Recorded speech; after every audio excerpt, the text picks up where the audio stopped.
Бүгінгі таңда Қазақстан Республика Қорғаныс министрінің бұйрығымен әскери міндеттілер әскери жиынға жіберіп жатырмыз. Бұл Алматы қаласынан біздің 3-ші легіміз. Әскери міндеттілер бір ай барысында әскери жиыннан өтеді. Бұл әскери міндеттілер радиоэлектроника және байланыс әскери инженерлік институт базасында өткізіледі.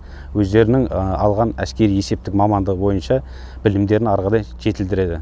Жиын барысында өздерін жақсы жағынан көрсеткен әскери міндеттілерге Қорғаныс министрінің бұйрығымен кезекті әскери шендері берілетін болады.